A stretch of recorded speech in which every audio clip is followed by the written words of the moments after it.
Hey 4xe fans, I just uploaded a video to this channel that is the complete 95B documentation. It's the whole process that the techs at the Jeep garages have to go through to do the 95B process.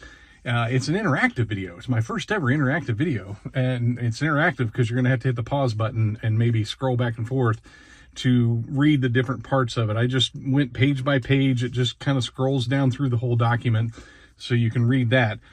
In the information on that video, in the little doobly-doo down below, there is a link to a Google Drive folder that has that 95B process in it if you want to download that. And I'll also put that in the contents of this information down below.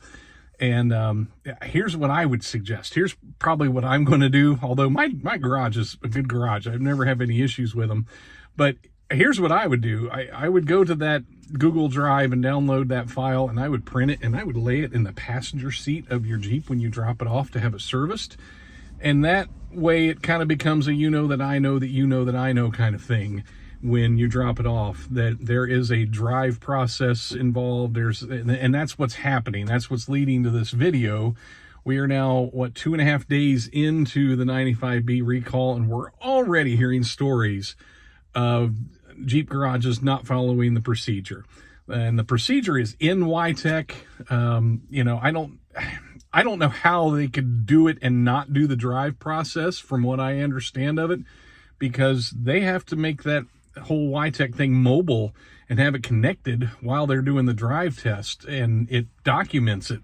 So I don't know how garages are getting around that. I don't know if they're going to later find out that they won't get paid unless that part of the process is done. I don't know how all that works, but it is very clear in the process. There is no abbreviated process, just like there was no abbreviated process with the B9A. There is also no abbreviated process with the 95B. Now, what could happen, you could very well do that abbreviated process and throw a check engine light on the way home. And what I would say you need to do at that point is turn right back around and head back to the garage, because your battery may test bad. And that's what this whole recall is software updates, basically. And it, it's looking for, I don't know, I assume it's looking for like crosstalk, I don't want to say crosstalk, but millivoltage leaks across the cells or something to see if those separators are indeed bad. They're the suspect separators may or may not be bad. So most people, what we're hearing so far, I would say most people are going through this without any issues and without needing a new battery.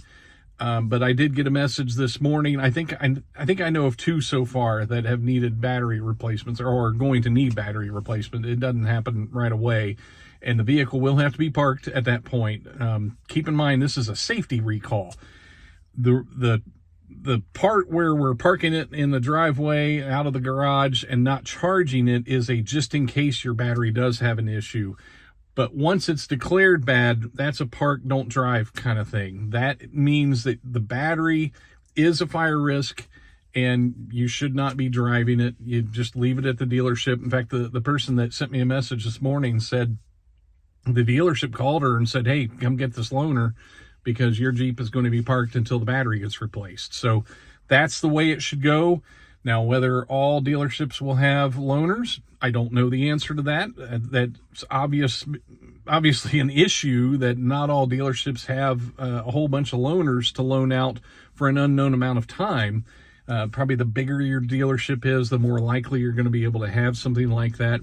It's just the reality, folks. The smaller dealerships just aren't going to be able to maintain a fleet of 20 loaner vehicles and have them all loaned out for long periods of time the way the large dealerships were. And that's just the way of things.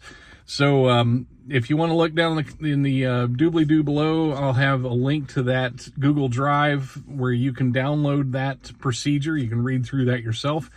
And I think it's just important that we are as educated as we can be on this process. I'm not trying to punk anybody out at any dealerships. I don't know if it's a misunderstanding.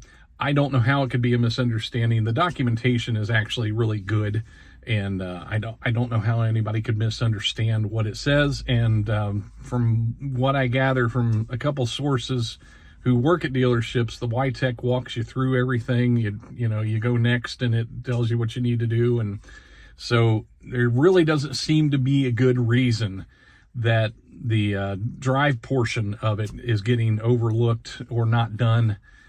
I don't know. I don't get it. I don't understand it. I mean, based on the documentation, it is what it is, I guess. So, like I said, if you want to get that file and print it and lay it in the passenger seat and just leave it there when you drop it off, and that way they'll know that you know that there is a drive cycle, and maybe even turn it to the page where the drive cycle is, and leave it laying there. I don't know.